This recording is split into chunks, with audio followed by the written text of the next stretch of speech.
Hi, good evening, everybody. I've decided to try a new track because not a lot of you have been able to attend most of these recordings, most of these sessions. So I'm actually going to record the first one today to make sure you're on the right track. Now, some of you I know will have started to gather the evidence you need together, but not all of you will have done that. So what I hope to do is today give you that push to get started and to start to deliver some material. As I've said before, this is only a 2-unit qualification. It's fairly straightforward. For those of you who can gather the evidence, or in a position to gather the evidence, it will be really just guiding you through that process. So what I'm going to do is I'm going to do a couple of PowerPoints this morning, and I'm going to look first at the IQA process. So basically, key principles of internal quality assurance, well, the latest version anyway, because over the years it has changed. One of the reasons it's changed is that the job has changed to a certain extent. Before it was called internal verification, as you know. That's what it did. It looked after the assessors. It just made sure that everything was in place, that the documentation was being completed properly, and the assessors were making the right decisions. Added to that now, the IQA has more a central role in the strategic management of the organisation, in that it is its duty to make sure that the processes that are being carried out, the policies and procedures that are in place by the management are working. And if there needs to be any modification or changes to those, that is important. He's also the main link, as he was before, with the awarding body. The external quality assurer, or EQA, is his first port of call if he's got an issue or a problem that he needs to resolve. And it may be through that medium that new information with regard to many of the programs that are run are notified back to the organisation and to the actual centre itself. Another thing is that he then has the accountability for that, to make sure that takes place, and to also make sure that standardisation takes place. And some of these are some of the things that we're going to look at as we go through this PowerPoint. So why should IQA take place? What are the functions of IQA? The IQA cycle. Key concepts of IQA. The IQA rationale. Key principles of IQA. Roles and responsibilities of an IQA. Regulations, policies and procedures. Ooh, boring, you say, but it's not. It's important. It may be, but it makes sure that the quality of what we're all trying to do is maintained. So an IQA really is monitoring the learner's journey throughout the time within the organisation. It should take place to ensure that the learners have received a quality service and that the assessment has been fair and correct. It gives the actual learner that's going through the process the confidence to know that he's being fairly treated, and the qualification that he achieves at the end will be a valid one.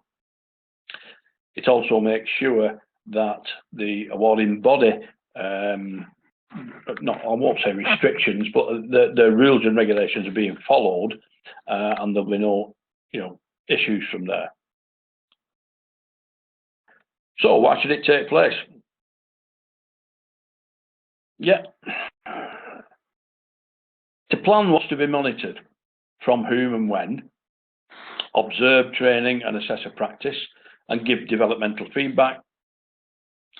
Just before Christmas, we had a visit from the EQA for this one or two of these awards, and basically we looked at the processes that we use and the documentation that's used to make sure that those were meeting the requirements of the awarding body. One of the things I had to have in place was an assessment, a record of observing assessor or tutor practice and give some feedback. I went through a lot of the recordings that some of the tutors have made and actually listened to those and put some observations on a sheet, which is then kept in the centre. That's for observation to make sure that that's happening and taking place. We have to have a recorded version of that. Now, this one is difficult for online working, and that's meet with learners and others, for example, witnesses, and to facilitate the standardisation of the assessor practice. Now, mainly this bit goes in here, generally on the MBQ system, where the assessor is out in the workplace delivering or assessing out in the workplace, or delivering some training there as well. And it means that one of the IQA's jobs is to go out with that assessor and speak to the learner and find out from his point of view how it's going, how he feels it's working. Is he happy with it? Is he getting the service he wants? Is he being supported the best possible way? Again, witnesses, if you're going to use people for a witness testimony as to what a learner has done or completed, those witnesses must be aware of the qualification and the standards that are trying to be achieved. It's no good him signing up, yeah, I did it, okay. That's from his point of view as possibly a workmate or an employer, but is it meeting the standards? So witnesses need to be spoken to and to make sure they understand the programme. Facilitate standardisation of assessor practice, hold team meetings and support assessors. Those three go together really. It's making sure that an assessor is not overloaded, that his workload's not too high. He's making sure that the assessors that are assessing within a specific group are using the same background to make sure that their assessments are valid, but also that they are all assessing the same way. And we've mentioned standardisation meetings before. I held one earlier last year for the group that we have to make sure the process is working. Support assessors in any way. So if an assessor, sorry, I've moved off that one. If an assessor comes back to say, I've got an issue with this, I'm not quite sure what to do, the IQA is the actual port of call for the assessor. Of course, IQA doesn't know everything, and that's where the EQA comes in, and he can go back to the awarding body and say, look, this has been brought up by one of the assessors. We're not quite sure how you want to approach this. What's the best idea coming from you? And that way, then you'll get exactly from the horse's mouth, if you like, what they require and what needs to be put in place. That can then be fed back to the assessor, and everybody is working towards the same end then. Oops. Internal verification was the previous term for monitoring. Again, it's also, this is a bit I've mentioned before in my intro, about the input into management strategy. So the functions of an IQA: to uphold credibility of the qualification or what is to be assessed, of the organisation, etc. Ensure quality throughout the learner journey, ensure accuracy and consistency of decisions, manage risk, identify issues and trends, and support and develop assessors. What do we mean by managing risk? Now, managing risk is not about health and safety, although that is an issue if you're an assessor and you are assessing out in the workplace. Risk assessment would get involved and so forth. No, this is risk of assessment. Is the assessor qualified to actually assess that qualification? Does he have the qualifications or experience and expertise to actually assess that qualification? An instance I had with a centre previously where an assessor had done all the right things, he'd put all the documents in, he'd done a professional discussion with a couple of people. But one of the units within the qualification was about managing, it was out on site work in construction, and it was managing the lift of materials or whatever from one place to another, not actually doing it, but managing it, make sure everything was in place, risk assessments had been done, and then supervising the actual lift itself. He wasn't actually qualified to do that. So again, the risk was we'd made a mistake, or he'd made a mistake in that he wasn't qualified to do that. We got out of it because I had gone in as advisory on IQA, and I actually was qualified to do that. So I went out and did a further professional discussion with those two operatives. They were site managers actually, and that fulfilled the requirement for the EQA, who said he was happy with that. Identifying issues and trends. This is within a qualification. If things are slipping, looking at what happens, and also issues and trends within the qualification from the awarding body itself, and transmits that information back to the assessors involved. Again, support and develop assessors. One of the ways we're doing this is running this course. So some of the tutors will be on this course and allow them to then be able to complete an IQA assessment, or IQA of someone else's assessments, because as you know at the moment, most of the work drops onto, well, certainly me for the IQA, but also Raman as well, because obviously any work that I assess, he has to actually do that as well. And at times when qualifications are coming through or completing, that can mean an awful lot of work, and we need to spread that workload out. Fairness. As there's no external formal examination taken by learners, there has to be a system of monitoring the performance of the assessors.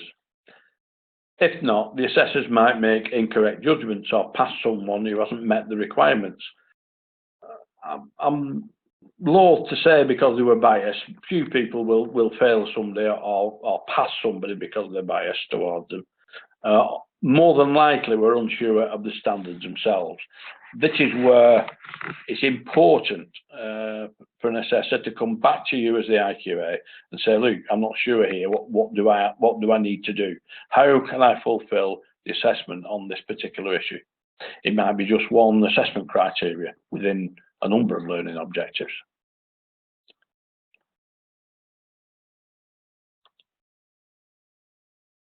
So,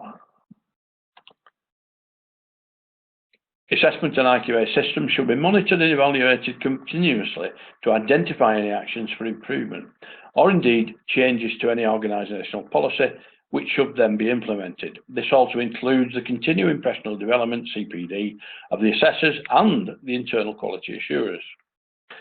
Most of you that do this course will be part of CPD. I, of course, maintain CPD as well, and one of the things that I will be doing on my CPD this time is to go to a couple of short day or one-day courses with a particular awarding body on for internal quality assurers, to bring you up to date on any changes or anything that's happened differently from previously. So this is the IQA cycle. You've seen it on probably a similar thing with different wordage in before, where things are a continuous cycle. So we identify the product or service that has to be assessed. We plan the assessment, we carry out the activity, we make a decision and give feedback, and then we evaluate what we've done. This is more a reflective thing, and this is where standardization area comes in, so that we can look at what's been done and see if we need to make any changes.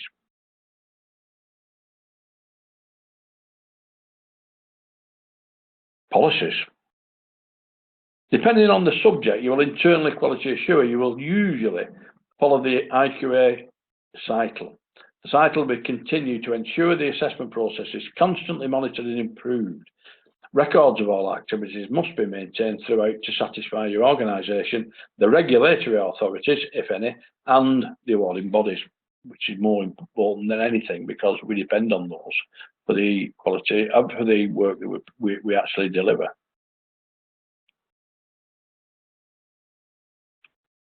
Monitoring. So we've identified a product or service, ascertaining what is to be assessed and why. For example, our learners working towards a specific qualification, our staff being observed performing their job roles as part of a human resource operation. The criteria will need to be clear. Idea, units from a qualification, learning objectives, or aspects of a job specification. Learners should be allocated to assessors in a fair way. For example, according to location, experience, or workload, which I mentioned earlier, because that does make a difference. There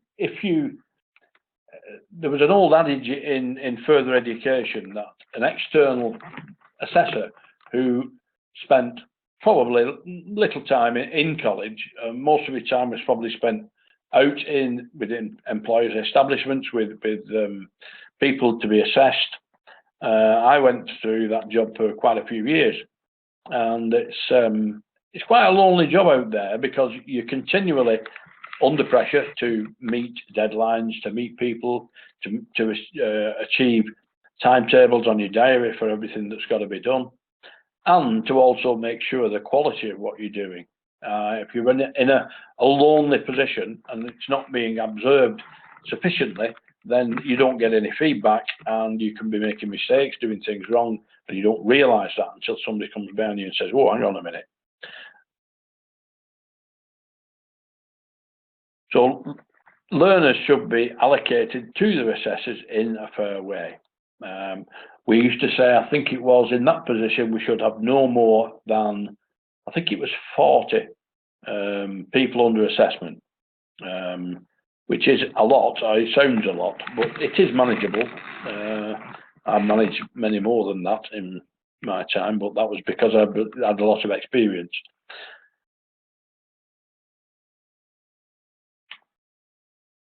So, key concepts. These include, and I say include because there may be more. This list is not endless, not exhaustive. So accountability is the main thing, to make sure that you are accountable for what happens. It's up to you to make sure that the assessment process is being done fairly and evenly throughout the whole number of learners that are on programme. So you need to have assessment strategies in place. We need to be assessing the same qualification the same way. We need to look at the risk factors, which I've spoke about before. We need to make an evaluation of what's happening. Interim or summative sampling. That is, again, depends on the number of learners within a particular qualification. If you've got a lot, then interim sampling becomes somewhat difficult, but summative sampling is straightforward, because then you've got a whole number of units that have been assessed by a range of assessors on a range of learners. Then you can take out or make a plan of which ones you will sample out of those. On a whole rule of thumb, it's about 10%. I usually do about 20. But in some cases, if you've only got one person on a qualification, it will have to be 100%. What you do needs to be transparent, and that is done by making sure that you have the documentation in place to record everything properly. Having a rationale or a reason for to be, yeah. The reason be is to improve the quality of the training that your company or organisation is delivering. So it's being accountable to your own organisation and to any external bodies as well. In conclusion, the slides you've just seen are the basis on which you should build your responses to the various questions. Yes, those will help, but there is also a workbook in place now, and I want to look at some of those later.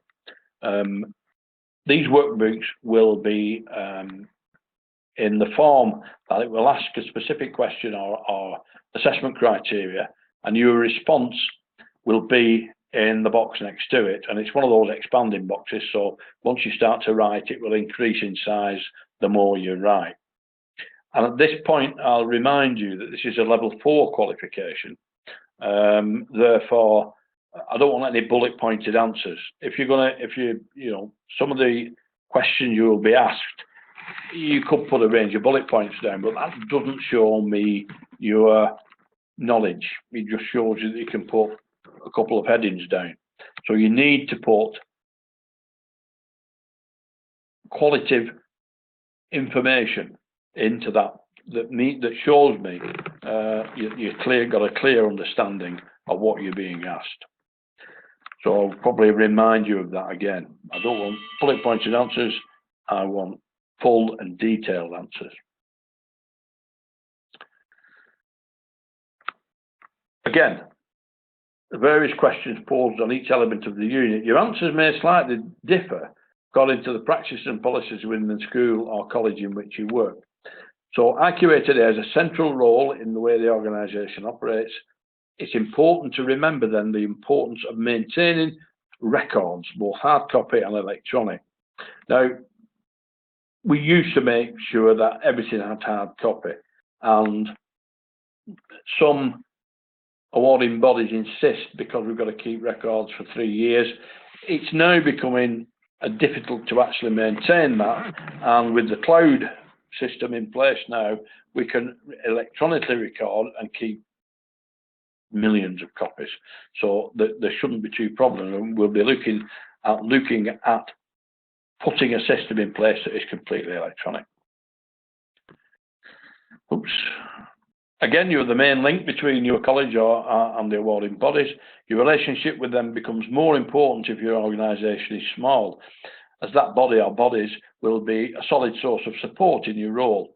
EQAs can answer questions you may have and help and advise you on questions with your own school or college.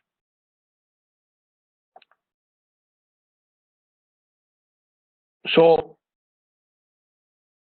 most of that, again, so your evidence for this award for Unit 2, this is Unit 1. For Unit 2, will be mainly documentation that you use. I will remind you now that the evidence you will need to produce, the documentary evidence you will need to produce, will be 2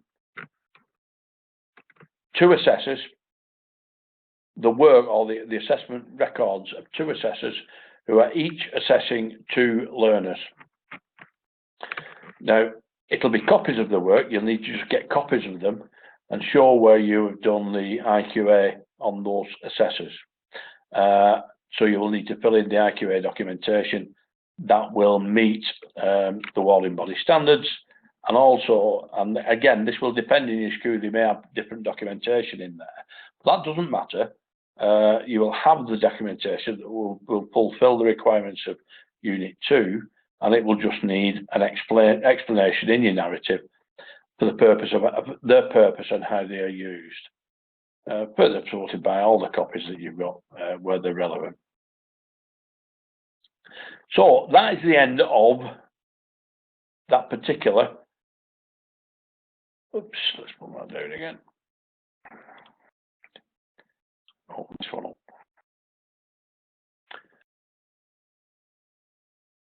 That's basically what IQA is all about. The next one I'm going to look at is Unit 1, Sampling Assessment.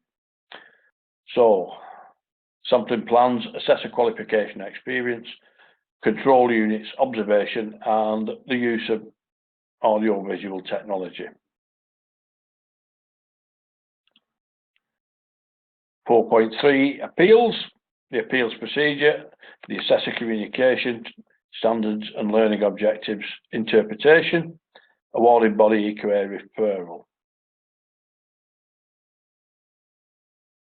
So what we're going to look at there is, if you have a sampling plan, this basically has to contain the number of assessors on the qualification.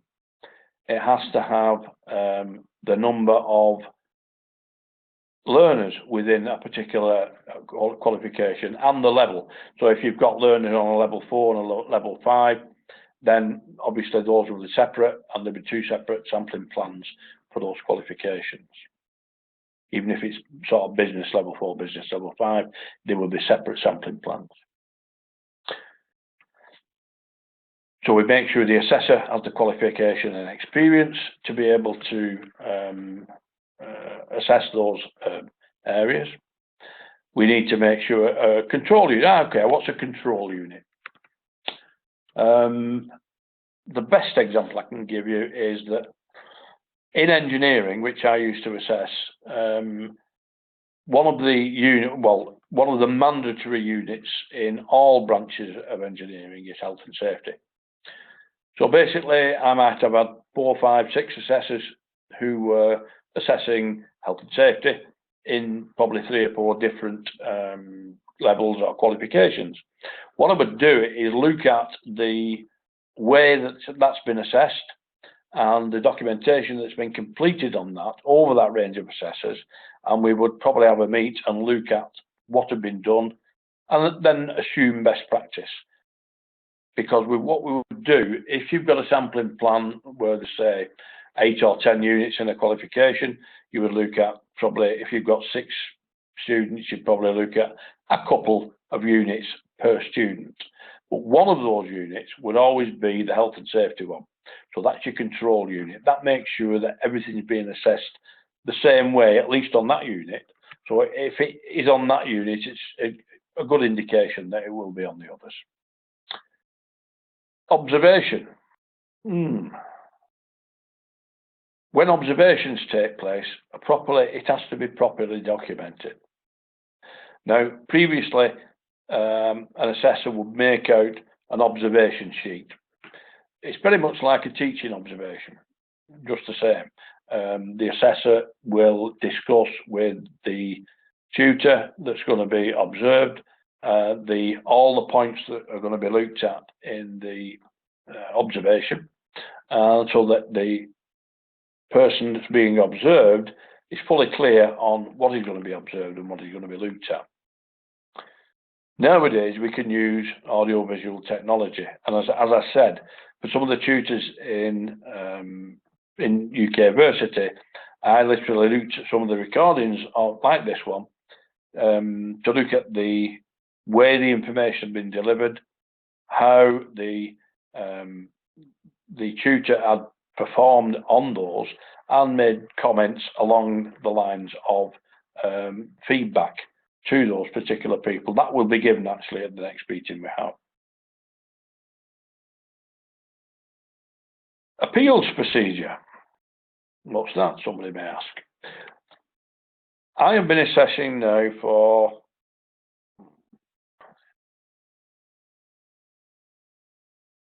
28 years. Yeah, 28 years. Coming on 29. I have never had an appeal against any of my decisions in the whole time that I've been assessing. That's not to say that it doesn't happen. If you've got, I would say I'll change that. Well, the bulk of my assessment work was with apprentices.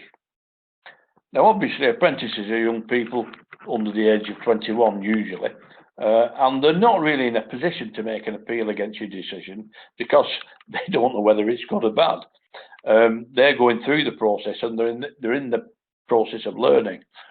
But some of the government from time to time put out edicts, and they'll do something called, well, the last one was called Train to Gain, and this allowed adults who were in a manufacturing operation or any operation who wanted to get a level 2 qualification because they had nothing at all, to be observed and assessed in the workplace to the specific standards that they had to do for their particular job. And obviously, with adults, they've been doing the job for a long time. They may have been doing it wrong or not as well as they could do, and sometimes that can create some friction between the assessor and the person being assessed. So there is an appeals procedure in place. How that happens normally is that the person being assessed who wants to appeal approaches first the assessor and says, you know, I don't think you were particularly fair here, I'm this, that, and the other, or whatever it may be. If the assessor then reflects on that and comes back and says, yeah, okay, I think you're right there, I will alter that, we'll talk about that, and then I'll make a change to my decision and put in why I've changed the decision. That ends the appeal at that point. Should the assessor say, well, no, I don't agree, I don't think you had achieved that, and this is the reason I don't think you achieved that.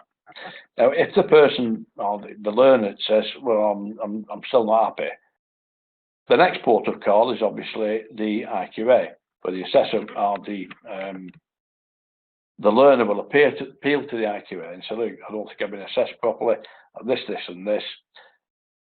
The IQA will then discuss that with the assessor and make a decision. He may turn around and say, well, I agree with the assessor. You know, it's not meeting the standard, or you've not done whatever it needs to be done. Even having said that, the learner can appeal to the awarding body direct via the EQA, and the EQA's decision is usually final. There can be an appeal to the management of the awarding body itself, but that I've never heard of, and there is a charge for it anyway, so that will put a lot of people off.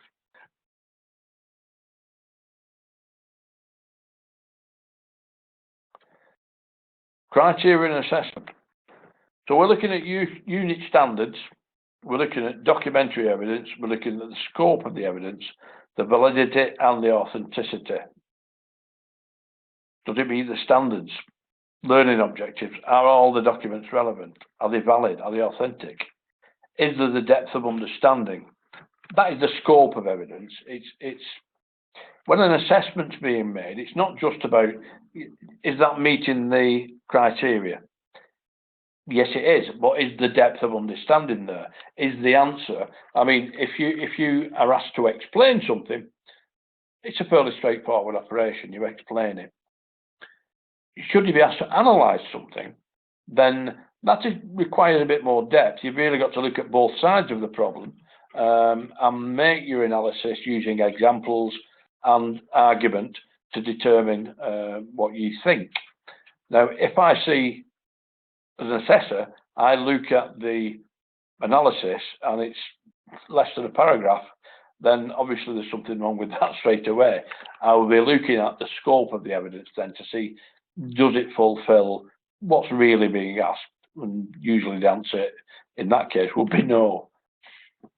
Again, is it valid? Is it aimed against those learning objectives or assessment criteria? Is it matched to those? And finally, is it authentic? Most of the learners, as you know, once you've completed the script, that will go through a plagiarism scan to make sure that the work they've produced is their work and not a reiteration of somebody else's. So that's looking at the authenticity.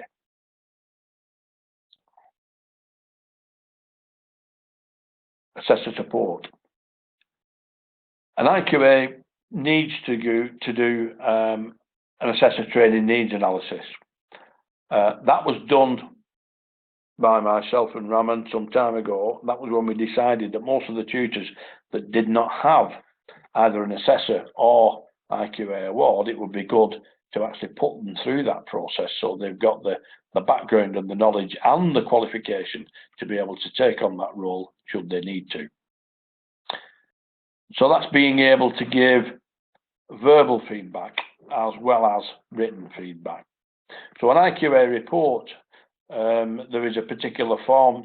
Different awarding bodies have different forms, but basically an IQA report is written feedback to the assessor, basically saying yeah, that's fine. I'm happy with that. Not a problem. Everything's valid. It meets the standards. The work is valid against those standards, and yeah, it's achieved. I agree. It may be that part of it, the IQA can think, well, hang on, he's filled all that in, but I can't see where it's asking to do such and such a thing. I can't see it. I can't see it there. It may be probably in an appendix somewhere that's not been put through to the IQA. And again, coming back to interpreting the standards for the assessor. If there's an issue, the assessor needs some support, the IQA will interpret those standards, or if he doesn't, he can go back to or liaise with the awarding body to make sure that occurs.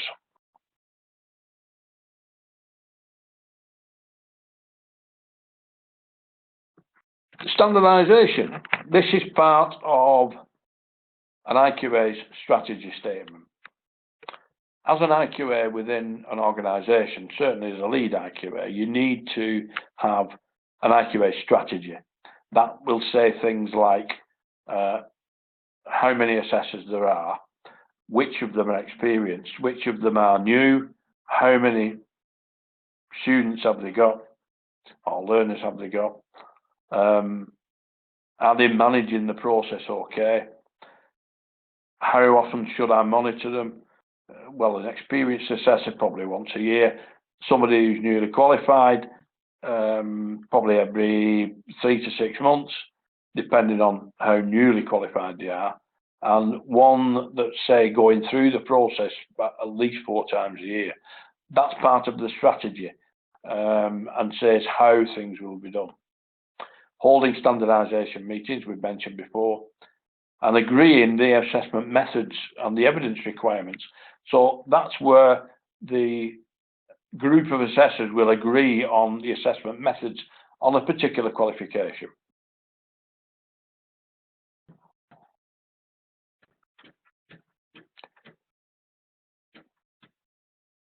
This is, I'm not quite sure how I put this in, decision on disputes.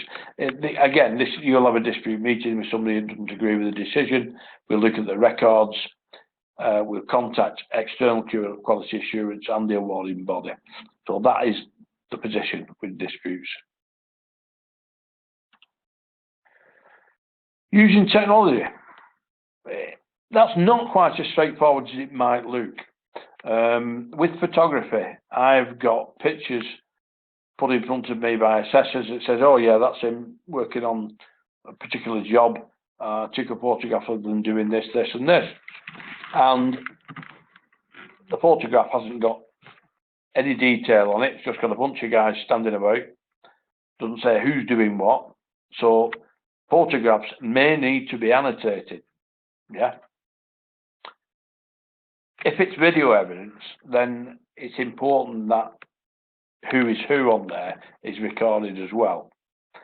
Same with audio recording. If you want to do a professional discussion with a learner as an assessor, then that needs to be recorded and it needs to be put in evidence. Because, I mean, it used to be disc, or most people use flash drives and so forth now. But that flash drive has to be made available to the IQA to look at. And again, electronic evidence storage. I'm going to go through at a later stage before you finish you finish your portfolio, how I'm going to put that portfolio in place. I'm going to cover it in detail, but the outline of it really is you start with Unit 1 and you start with page 1 and you go on to whatever page it is when you end at the end of Unit 2. You don't start a new page with the next unit. You just go on from there, so it reads like a book. The documented evidence will have, when you've done your assessment, it will say which of the criteria were achieved and which weren't achieved on the formative assessment, but on the subsequent or summative assessment, you may see that those have been closed out. Those the additional work's been put in, or something's been corrected that was wrong. That is also recorded on there, and then it will have achieved, obviously, in the main column all the way down. That will then make the not yet achieved column redundant. So basically, you can then put your page numbers against each of the assessment criteria, and it's then easy to follow both yourselves and obviously for the assessor and IQA who will be following on behind.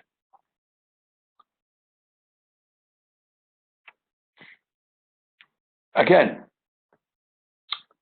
this is reviewing your own practice, and this is mainly for as an IQA, you've got quite a lot of responsibility, and you've got your own job to do as well. You may be also a tutor or whatever, but are you satisfying the assessor needs? Can they come to you and get the response they want? Is your understanding correct? And how are your relationships with the awarding body and the EQAs from there? Sometimes they can be excellent. You will get on immediately with an EV. You may get an EQA. You may get another EQA from the same awarding body for another or different qualification who you find difficult. This is personalities. That'll happen anyway in any circumstance. Don't worry about it. It happens. But you've got to maintain that relationship because, again, they can be a complete and extra help a very good help to you. IQA Functions, this is looking at data collection, what assessor training and support is needed, the planning and sampling operations, standardization, EQA and awarding body contact, and management reporting. So those are the responsibilities of the IQA in a nutshell.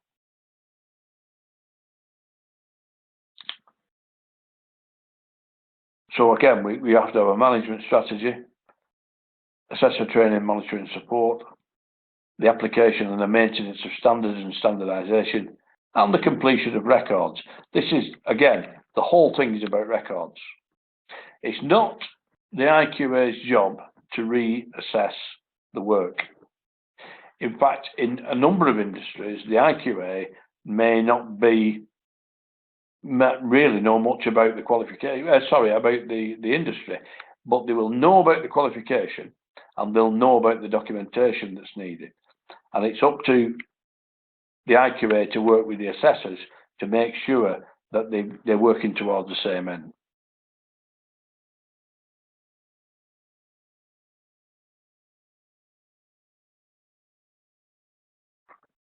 Candidates, learners, depends on these are terminology now. Candidates and learners. We've got learners more or less universally now, but people that were going through this award were termed as candidates, or assessor candidates, or IQA candidates. The terminology changes on a regular basis. Looking at this is CAMERA, by the way, it's an acronym that they use. The principles are the candidates and learner, the assessors, the methods of assessment, the evidence produced, the records that are made, and the assessment sites. That can be all in one place, or it can be on a number of different sites.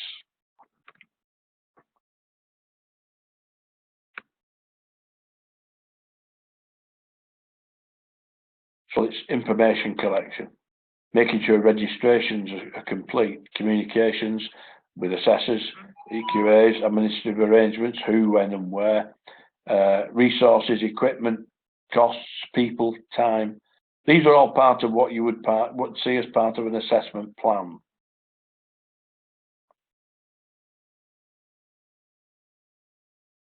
So those are the first two I wanted to run through there, and these are the ones I'm going to send out to you individually, the recordings of it, that is, in the next few days.